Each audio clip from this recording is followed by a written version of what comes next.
All right, so you're getting ready for an NHS housekeeping interview, and that's great. We're diving into a YouTube tutorial today all about how to really stand out in these interviews. And believe me, first impressions are so important. It's not just about making a good first impression, though. It's really about making the right one.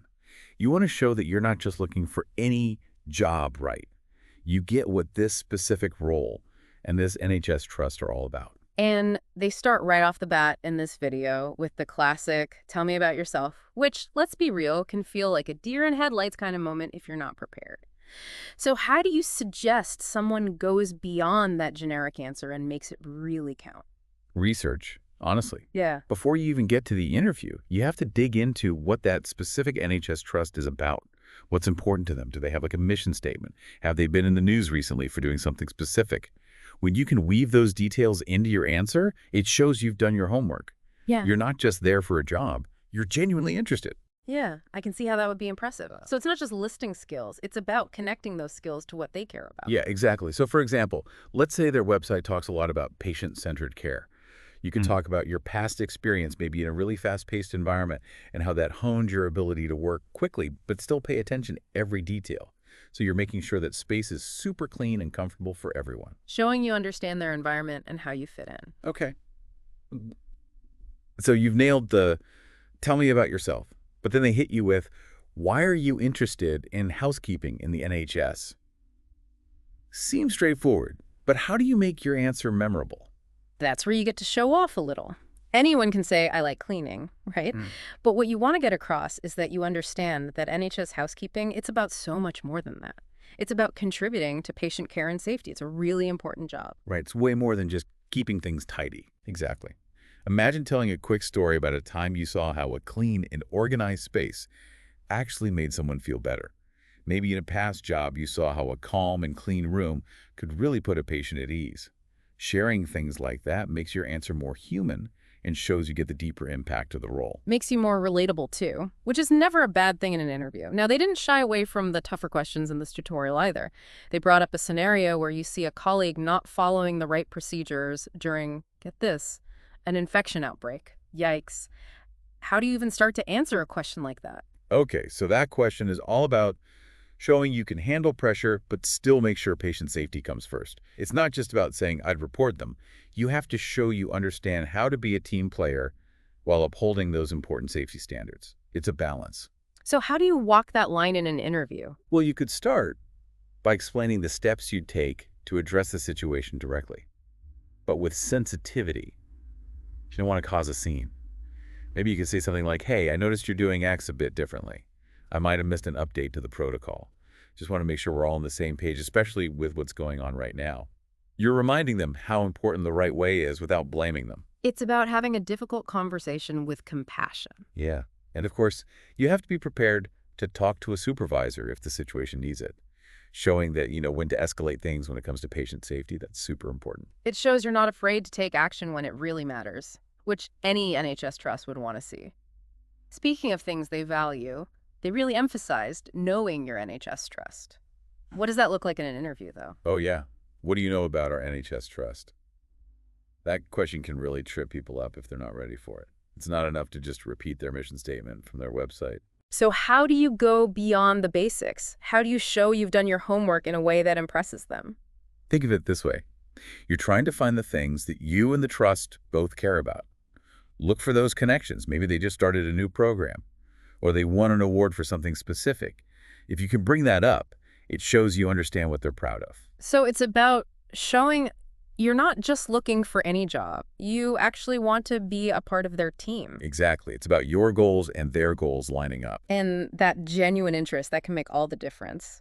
Now, on top of all these really specific questions, the video also threw a bunch of other potential interview curveballs.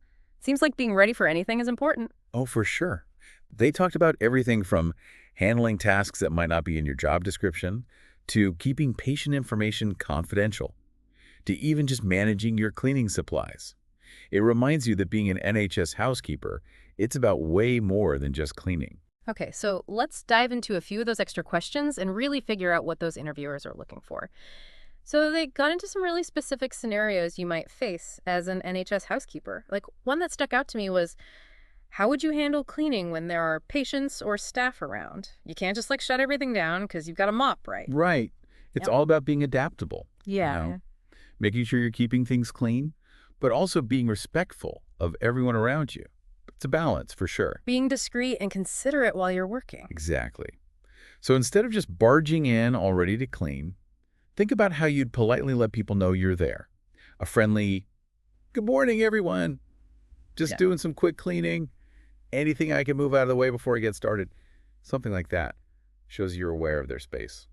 Little things like that can really make a difference. Another question they asked, it seems kind of simple on the surface, but it was about managing your cleaning supplies. What are they really trying to figure out with that kind of question? They want to see if you're resourceful.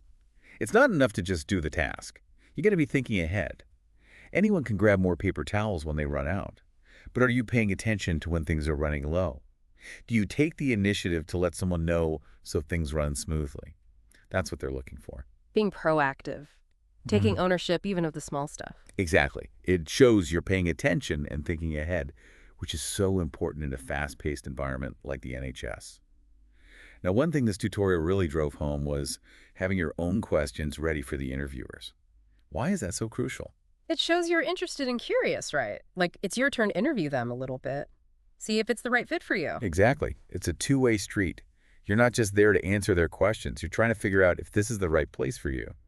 Plus, it's a chance to get some insider info. Things you wouldn't necessarily find on the website, you know? Like, what's the team dynamic like? Are there opportunities to grow? What are some of the challenges of the role? Shows you're already thinking long term, which is a good look. Yeah. This video was super helpful in terms of like the interview itself, but I'm curious about what it's really like to be an NHS housekeeper day to day.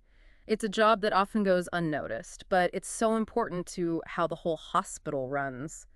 What are some things that someone who's getting ready for an interview should really consider? You're so right.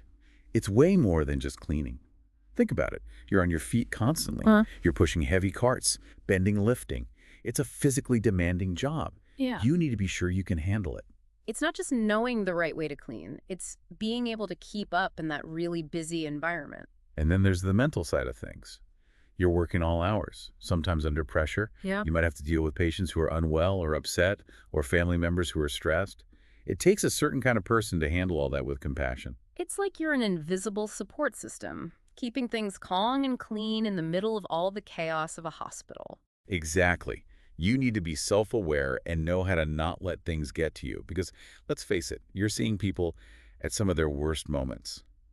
And that can be hard. Sounds like self-care is super important in this line of work. It's non-negotiable. Yeah. Making time for yourself, whether it's exercise or meditation, or spending time with people you love, those things help you stay healthy while you're taking care of others. That is such an important point. We focus so much on the technical skills, but those softer skills, those are just as important in a job like this. Absolutely. Can you connect with people from all walks of life? Can you be a calming presence? Can you bring a sense of peace to a stressful situation? Those are the things that make a truly great NHS housekeeper. It's about realizing that you're not just cleaning rooms. You're creating a space where people can heal. 100%. And that's something to be really proud of. So to everyone listening who's getting ready for those NHS housekeeping interviews, remember, preparation is key. Practice your skills. Do your research on the trust. And be ready to show them your passion and how resilient you are. But also, take a minute to think about what it really means to be a part of creating that healing environment. Yeah. It's tough, but it's also incredibly rewarding. And we're rooting for you. Yeah, and it's not like they really talk about any of that in the job description. It's all about how to clean and what chemicals to use. Exactly. You got to be ready for that physical side. Because it's real. You're on your feet all day long, pushing those heavy carts around, bending down, lifting things. You need to be pretty fit to do this job. It's like a workout every day. Pretty much. And then on top of that, you have the mental and emotional side. You're working all sorts of hours. Often it's really stressful. You're dealing with people who are sick, upset, worried families. It takes a lot of strength to be kind and patient in those situations, you know? Yeah, you're seeing people on what might be one of the worst days of their lives. That's exactly it. And you have to be strong enough to not let it get to you. So having those boundaries, knowing when you need to take a step back, that's super important. If you want to last in this job, you have to take care of yourself first. That makes a lot of sense. I guess it's easy to forget about that when you're focused on the cleaning and stuff. Oh, yeah. People don't always realize how important those boundaries are. But if you can learn to leave work at work, to find ways to de-stress, that's what'll keep you going in the long run. Whether it's exercise or meditation or just spending time doing something you love, you got to make time for those things. So important. And honestly, this is true for any job, but it seems especially crucial in a role like this, where you're surrounded by so much, emotionally heavy stuff. 100%. You're not just cleaning rooms, you're creating a space for healing. And you can't pour from an empty cup. You've got to take care of yourself to be able to take care of others. It's as simple as that. Couldn't agree more. Well, this has been such an insightful deep dive and so helpful for anyone who's getting ready for those NHS housekeeping interviews. Any final thoughts before we wrap up? Just that. Don't underestimate yourself. If you've got the heart for this kind of work, if you're ready to show up and work hard and be kind, then go for it. The NHS needs people like you. Perfectly said. And remember, everyone, preparation is key. Practice those skills. Do your research. Get ready to show them what you've got. But beyond all that, take some time to really think about what it means to be a part of a healing environment. It's tough, but it's also incredibly rewarding, and we're here cheering you on every step of the way. Thanks for tuning in to The Deep Dive.